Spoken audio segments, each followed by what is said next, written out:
Se eu fosse Frank Miller, eu tinha botado acima do Batman fazendo cuecão nele, sabe? Enfiando a cuecona dele lá. Bullying. Você é desses, né? Babaca.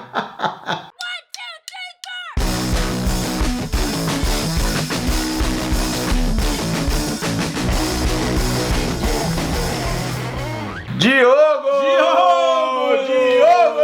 Aí, ó! Clube do Quadrinho na área! Isso aí, mano!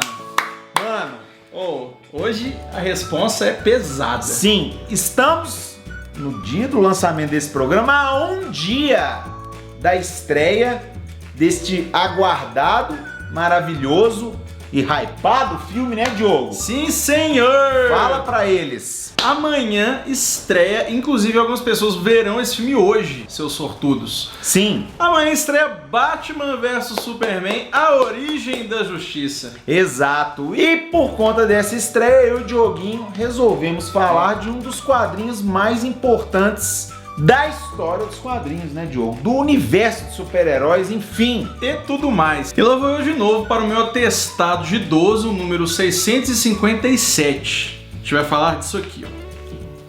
Eu não quis trazer a minha porque o Léo tem umas da Editora Abril aqui, de vanguarda. Aqui, Olha, ó. vamos lá. Primeiro, Batman Cavaleiro das Trevas. Exato. Desse trio maravilha, nós gostamos de vocês. Klaus Jenson, Frank Miller e Lynn Varley. Certo, Dioguinho? Sim, senhor. E olha só, cara. Olha esta capa. Olha essa edição. Não tem lombada. Ó, não tem nada. É isso aqui. E aí é essa aqui também, ó. São essas duas. São ó. 2 volumes que foram lançados pela Editora Abril. Editora Abril. Essa aqui, ó. Sim, aquela.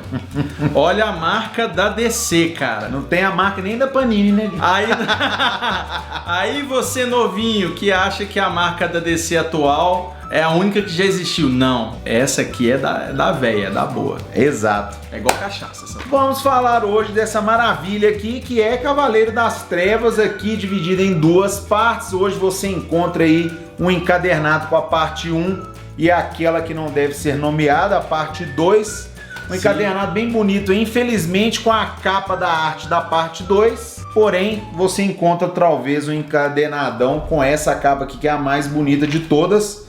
No caso aqui da parte 2 de 2 do Dioguinho. Essa maravilhosidade quadrinística super-heróica aqui completa 30 anos em 2016. Eu não sei se estou fazendo certo, mas eu tentei fazer um 30 aqui. Vocês entenderam? E aí, olha só, cara. E exatamente no ano em que esse quadrinho completa 30 aninhos de idade, os caras marotos resolvem lançar o filme, que tá aí, a gente vai ver, aguarde a nossa opinião mequetrefe. E aí a gente quis puxar esse clássico aqui pra gente poder falar um pouquinho deles e tal, até porque, né? A gente não vai fazer nenhuma comparação de um com o outro, vamos falar exclusivamente dessa obra-prima aqui. Por quê? Porque tá todo mundo careca de saber, pelo menos as pessoas que leram Cavaleiro das Trevas, que o principal plot, vamos dizer assim, de Batman vs Superman vem dessa revista, que é a primeira luta que os dois tiveram no mundo dos quadrinhos, é, Diogo, ou não? Cara, eu não sei se foi a primeira, mas que até o presente momento é a mais emblemática, isso com certeza, cara. Sim, o Diogo aí... Isso não, cara... Diogo falou, tá falado, hein? Velho, me mostra uma porradaria entre esses dois caboclinhos aqui que seja mais emblemático do que apareceu nessa pendenga aqui, feita pelo nosso queridíssimo aí, Frank Miller. Sim, e que Né, quadrinho, né, mano? Todo mundo novinho, né? Hoje aí você vê aí, Klaus Jenson teve aqui no Brasil CXP, Frank Miller teve aí também. Então assim, você vê que a galera já tá com a carga da idade um pouquinho nas costas. Mas há 30 anos atrás tava todo mundo em forma pra fazer isso aqui. Sim, e junto com esse quadrinho aqui nós vamos comentar um pouco também do desenho animado que foi supervisionado pela DC, sensacional, cuspido e escarrado aqui. Parece que o Frank Miller tem isso, né, cara? Os quadrinhos dele são tão bem feitos que a galera consegue passar pro cinema, pra seriado, pra desenho, sem mexer em muita coisa, né, E no cara? caso do desenho, ele seguiu exatamente essa ordem desses dois quadrinhos. Sim. Eu tive o Cavaleiro das Trevas volume 1, que saiu direto para home video, DVD, Blu-ray e afins. E depois eu tive a parte 2 também, saindo direto aí também para os mesmos formatos. O desenho são 2 partes de 1h20, mais ou menos, dá pra você assistir rapidinho aí. Ou seja, se você for parar pra pensar, se você for fazer uma maratona dessas 2 partes, dá um filme deveras grande, hein, Sim, cara? deveras sensacional, porque Isso aqui, igual o Léo falou comigo antes da gente começar a gravar, rompeu a barreira do tempo, né, Dioguinho? É um quadrinho muito atual, você consegue fazer referência com muitas coisas que acontecem no mundo hoje. Exato. Assim como V de Vingança e muitos outros aí, né, Dioguinho? Hoje a gente vive uma época, cara, que é aquela história, né? Os quadrinhos que a gente leu quando a gente era novo e tal, eles também envelhecem, né? Sim. E essa prova do tempo e da relevância para um quadrinho, poucos conseguem chegar. Sim. Então, assim, imagina só, cara. Pensa lá, em 1986, quando isso aqui saiu. Até hoje se fala nessa história, até hoje se fala desse quadrinho, até hoje o Frank Miller é reverenciado por esse quadrinho. Os outros quadrinhos que vieram depois, vários deles foram beber diretamente nessa fonte. Os filmes que estão chegando aí pela DC, o Zack Snyder usou esse material de cartão de visita para anunciar o novo filme, que aí vai servir de base para o universo da DC Comics no cinema. Então, faz parte do DNA da DC Comics. Eu acho que é por isso muito que a gente critica meio que a parte 2. Eu acho que se ela tivesse, sei lá, vindo primeiro, vamos dizer assim, a gente falando, ó, como é que o cara evoluiu, cara. Sacou? Isso aqui era ruim, agora vem um doido pra caramba. Mas não, é justamente o oposto. Brincadeiras à parte, igual tá aqui em cima aqui o linkzinho pro programa do Léo aqui xingando. Nossa, xingo demais. Mas eu acho que é muito por conta disso, é porque isso aqui é tão bom, velho, mas tão bom, que a gente não consegue entender como que errou a mão assim na segunda parte, O né? Dark Knight 2, cara, ele tem várias teorias acerca dele ali, assim, a época que ele saiu... Ele queria ir contra a indústria, né? Alguma coisa assim. É, a época que ele saiu, o jeito que ele fez, como a coisa foi... Ele não queria Foi fazer, pra né, frente, velho? ele não queria fazer. Então, assim, no meio disso tudo aí que você falou, ano passado saiu Cavaleiro das Trevas 3 e ainda está em publicação nos Estados Unidos. A Panini já anunciou que vai lançar o Dark Knight 3 aqui no Brasil, The Master Race. E aí, assim, a gente vai ver uma coisa que é inédita, né? Aqui ele faz barba, cabelo e bigode. E nessa ele tá mais como um roteirista / consultor, até porque quem tá à frente dos desenhos não é ele. Quem tá dividindo os roteiros com ele é o Brian Azzarello. Aguardemos. Sim, pelo menos as capas, com todas as polêmicas, estão sensacionais. Sensacionais Espero mesmo. que o conteúdo interno também. Mas brincadeiras à parte, vamos ao que interessa, Diogo. Igual você acabou de falar e eu falei no início do programa, Frank Miller faz barba, cabelo e bigode. Ele chamou o Klaus Jensen para fazer a arte final e a Lynn Varley para fazer as cores. Eu já até falei com o Dioguinho que a primeira referência que eu fiz quando eu comecei a ler das cores foi meio V de Vingança. Uns tons mais pastéis, assim, para deixar o clima um pouco mais dark mesmo, né, e tal. Até quando tá de dia, né? É aquela coisa mais... Gotha, né, mano? Gotha sempre sendo um personagem essencial aí nas histórias do Batman, Sim, né? senhor. E para você novinho que tá cansado de escutar essa falação toda em cima disso aqui, só uma sinopse rápida, né? Pra você que não sabe. Cavaleiro das Trevas, a gente vê uma história do Batman completamente fora da cronologia do morcegão nos quadrinhos tradicionais. É uma história que o Frank Miller teve toda a liberdade para fazer, e o que ele fez, cara? Ele criou seu próprio universo aqui pro Batman, ele já de idade avançada, aposentado e voltando à ativa como um morcego num mundo completamente diferente. Né? Até fala aqui que ele abandona o manto, dá a entender por conta da morte do Robin. Do segundo, que é o Jason Todd. Sim, que é o Jason Todd. Só que Gotham, nessa história, chega no ápice da doideira, da porradaria. A cidade vira o caos. Vira o caos. De novo, a criminalidade vai lá pra cima. Sim, e o Batman dentro dele fica pedindo pra voltar.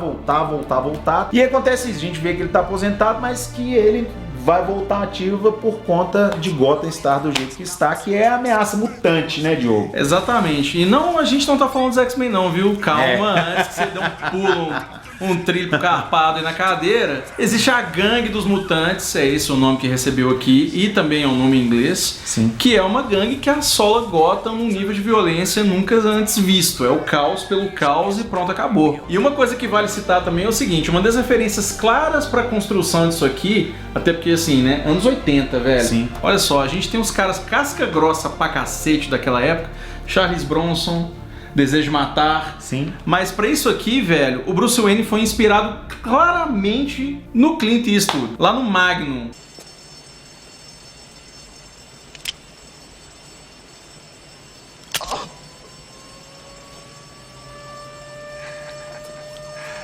Ou seja, você vê um cara sentando burrar em criminoso sem medo de ser feliz, com toda a violência que aquela década pede, né, velho? Sim. E aí o Batman, né, além de voltar ativa, o primeiro grande desafio dele é exatamente desmantelar essa gangue. E aí com isso a gente tem um verdadeiro abre-alas do retorno também dos vilões e de várias situações que vão levar o Batman até o seu limite máximo, né, Dioguinho? Sim. E por conta disso que a gente acabou de falar, que a gente vê por que o Zack Snyder pegou isso aqui como cartão de visita, porque além de tudo isso que a gente já situou, essa volta do Batman coloca ele em uma posição muito desfavorável assim com a população, né? Uns a favor dele, outros contra, ou vamos dizer assim, a sociedade deu uma evoluída, então tem essa questão dos direitos humanos e várias outras coisas que começam a ficar contra certas atitudes dele. Até a prática mesmo dele ser um super-herói, mas esse vigilantismo aí é visto com olhares negativos, né? Ele levanta essa discussão se vale a pena ou não ter gente mascarada para lutar contra o crime, blá blá blá blá blá. Mas se você for parar para pensar, tudo isso que a gente tem falado aqui construiu um alicerce muito forte pro Batman. Sim. Tanto que redefiniu o que era o Batman até aquele momento. E olha que o Batman, assim, em 86 ele já tinha o quê? Uns mais de 40 anos de existência, né? E uma coisa legal que a gente vê aqui na história que o Frank Miller usa para botar essas questões em discussão são esses programas sensacionalistas de TV, os jornais, esses debates pró, onde eles levam pessoas pró e contra o Batman. Isso tudo é muito legal na história. Ele usa a mídia o tempo todo, né? Sim, ele usa a mídia o tempo inteiro e é muito legal ver como o Batman tá pouco se fudendo pra ela. Ele nunca dá uma declaração, nunca dá porra nenhuma. Ele simplesmente vai, age e dá porrada. E por conta desses embates com os mutantes, né, Diogo? Essa exposição na mídia desse duelo que ele tem com essa gangue, que inclusive dura até o final da revista, entendeu? A revista acaba com treta mutante e filhos de Batman, enfim, quem já leu sabe o que. A gente vê a volta de dois personagens também sensacionais, né, Diogo? Porque ele fica exposto na mídia. Pois é, e aí entendeu? Com isso você chama a atenção aí do Harvey Dent, Duas Caras, e do nosso querido e amado Coringa. Sim. Tem um psiquiatra doidão aí que ele quer recuperar os antigos supervilões do Batman. Ele acusa o Batman de ser o principal vetor aí que vai causar a existência desses vilões e não o contrário. O Batman até chega a refletir sobre isso, né? Na história do Harvey, principalmente. Se a culpa não é dele de criar todo esse caos. E aí o Frank Miller, ele é muito habilidoso, cara, em pegar o que já existia desses personagens e apresentar algo novo. Então, no caso Duas Caras, você vê ele retornando para a sociedade sem ter o rosto dividido. O cirurgião plástico conserta ele todo. Sim, ele é apresentado para a sociedade também como psicologicamente curado e tá lá ele sendo o criminoso que todo mundo conhece sem precisar de ter a cara dividida. E o Coringa também não deixa por menos, né, velho? Sim, o Coringa tem um negócio muito interessante que ele, tipo assim, a gente vê tanto em Piada Mortal e várias outras histórias que tem o Coringa e o Batman, óbvio, o tanto que eles são o antítese um do outro, né? E nessa história fica muito evidente porque o tempo todo que o Coringa passa preso nessa aposentadoria do Batman, igual a gente falou, ele fica meio catatônico, tipo, a razão dele de viver meio que deixa de existir, velho. E aí quando o Coringa vê que o Batman tá de volta às ruas, né, por conta, a gente já falou 1000 vezes, ele volta à vida, saca? Isso é muito interessante. Ele volta a sorrir pela primeira vez em anos. E volta, igual o Léo falou, triunfalmente, nem sei se existe essa palavra. Licença poética.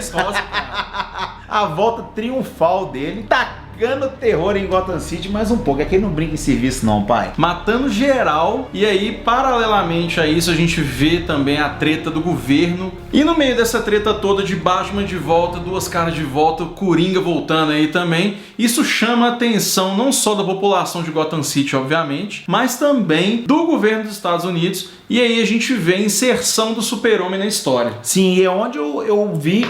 Tipo assim, eu fiz uma referência, na verdade, muito com Guerra Civil, até que tá pra sair nos cinemas também, onde a gente vê que o Superman, na história fica bem claro, ele tá trabalhando pro governo dos Estados Unidos. E todas essas ações do Batman chamam a atenção, igual o Léo falou. Então o governo fala, Superman, chega aí, vem cá dar uma ajudinha pro seu amigo lá que não aceitou o acordo, que a gente não sabe qual é, mas é igual eu falei, uma coisa parecida com Guerra Civil, tipo, Superman tem Iron Man. Dá a entender que o governo forçou os heróis a se revelarem, a ficarem aí sob o domínio do próprio governo, da presidência e tudo mais. Alguns aceitaram, outros não, né? E os que não aceitaram se fuderam, né? Sim, exato.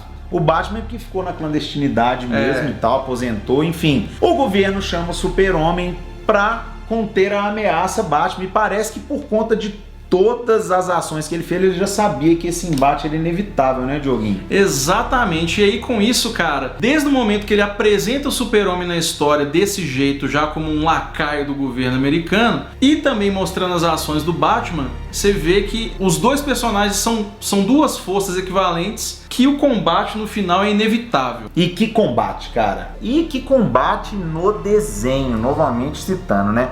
Porque, Sim. igual a gente falou, tem poucas mudanças no desenho pra história original, então a gente vai pincelando aqui, né, Dioguinho? Pouquíssimas mudanças, cara. Se você não quiser assistir o desenho inteiro e tal, procura no YouTube pela cena da luta, eu acho que tem uns 10 minutos até, né? Uma porradaria sensacional. São 10 minutos de luta, o desenho adaptou essa porradaria do final do quadrinho lindamente. E aí você vê a habilidade do Frank Miller no seguinte: eu tenho que pegar o Batman, o cara que é o protagonista da minha história, e fazer ele ficar em pé de igualdade com o Super-Homem. E você vê que não é de uma hora para outra, de uma página para outra, ele vai construindo esse cenário para que aí sim o Batman, com todo o aparato dele, inclusive como o Dioguinho gosta de falar, né, chega maquinado para enfrentar o Super-Homem, que está bem enfraquecido. Todo mundo que não lê os quadrinhos e tal, por exemplo, tá vendo só os trailers aí pipocando na internet, fala, é impossível o Batman bater nele, mas não.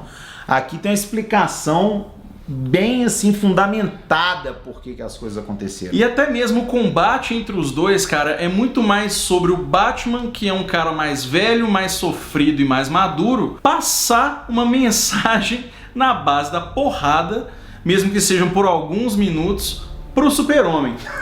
É muito doido, velho. Sacou? E aí você vê que essa porradaria épica que encerra o quadrinho de um jeito muito bem amarrado e que tá aí até hoje ecoando pelo mundo dos quadrinhos e da cultura pop, é óbvio que o Zack Snyder ia usar isso de cartão de visita, velho. Sim. Até porque depois do Man of Steel, que dividiu opiniões, tem gente que gosta, tem gente que não gosta, e eu nunca vi ninguém ficando em cima do muro, ele tinha que chegar com uma sequência e que tinha que dar, né, uma tipo assim, uma carteirada. Até por conta dos sucessos dos filmes da Marvel, né? A DC tinha que voltar pros eixos de alguma maneira. Eu acho que ele acertou. Mas o grande lance é o seguinte, velho, o Zack Snyder ele foi um cara muito esperto, porque ele teve a sorte de, nesses 30 anos de existência de quadrinho, todos os filmes do Batman que pegaram alguma coisa de Cavaleiro das Trevas nunca foi tão descarado. Sim. E aí ele virou e falou assim: já que ninguém foi, eu vou ser. Pois é, e o mais legal de Cavaleiro das Trevas também, cara, é igual o Léo falou agora. Eu vi muito do Batman do Nolan aqui dentro. Eles pegaram pedaços das histórias, dos plots que tem aqui dentro e foram construindo os filmes do Batman, entendeu? Sim. E aqui, igual o Léo falou, o roteiro de Batman vs Superman não é o roteiro daqui, não é um roteiro adaptado. Você não vai ver essa história. É só uma parte da luta mesmo, é só o embate ali e a treta política em volta desse embate. A gente vê no trailer cartazes e tal, vão embora, heróis. 2016 é o ano em que os super-heróis resolveram brigar entre si. Batman socando o Super-Homem na porrada. Se você leu isso aqui, viu o desenho, sabe que ele dá um cacete no Super-Homem gostoso. Mas ele vai ensinar o Super-Homem a crescer na marra. O tupetinho vai fazer ele cortar aquele tupetinho dele aqui. E é isso, gente. Se você não leu, corra atrás de Cavaleiro das Trevas volume 1, corra atrás do desenho. A gente não falou muito do desenho porque é igual, é sensacional. Cara, é uma série... igual o primeiro filme de Sin City, e o segundo também, por que não? Os ângulos de câmera são tudo iguaizinhos, é sensacional, velho. A DC fez um trabalho muito decente adaptando isso aqui para um longa de animação, mesmo. Foi um puta desafio, na minha opinião, os caras conseguiram. Sim, inclusive vocês viram o programa todo aí, foi ilustrado com a maioria das cenas dos desenhos, né, Diogo? E aí, nessa mesma toada, cara, a DC mostra que não foi uma sorte de principiante adaptar isso aqui. Fez uma bela adaptação também de Grande Astro Superman. E vai fazer para esse ano de 2016 a adaptação da Piada Mortal. Sim, que está lá a notícia no nosso Instagram, certo, Diogo? Certíssimo! É uma belíssima adição, a gente fica esperando aqui ansiosamente. Exato. E se você tá ansiosíssimo para o dia de amanhã assistir a estreia de Batman vs Super-Homem, vem aqui embaixo nos nossos comentários, nas nossas redes sociais e Fale as suas expectativas para esse filme. Fala o quanto você foi atropelado por esse trem do hype em cima desse filme. E se a gente não gostar, se for uma bomba, a gente vai vir aqui e falar do mesmo jeito que a gente fez com aquela porcaria do Quarteto Fantástico. Sim, e se você é desse que já acha que é uma bomba, vem aqui no seligacdq@gmail.com, destila o seu ódio lá só pra gente, que a gente vai ler, e se concordar com você, a gente escreve lá. Exatamente, coloca no assunto aí Braga Boys, que é uma bomba. Foi boa, cara, foi boa, cara. E para saber as últimas novidades aí da cultura pop e dos quadrinhos, cola aqui no www.clubedoquadrinho.com.br. A gente tá lá colocando notícia todo dia, assim que sai. Inclusive a gente conseguiu alguns furos muito legais aí. Sim. Então assim, o Batman vs Superman foi um filme que a gente acompanhou tudo e a gente noticiou tudo que saiu. Inclusive saiu uma foto maravilhosa da Mulher Maravilha. Muito sensacional. Tá sendo bastante elogiada também. Pois é, ó. Beijo, Gal. Pois é, e é com a Gal Gadot, a menção da Gal Gadot, que a gente encerra esse programa maravilhosamente bem. Sim, senhor. Missão cumprida! Sim, falamos desse clássico maravilhoso dos quadrinhos. Aguardem, porque mais pra frente em outros programas também falaremos de outros grandes clássicos do quadrinho. E enquanto isso, se liga que logo mais tem mais. Tchau. Peraí que já vai, DC Comics.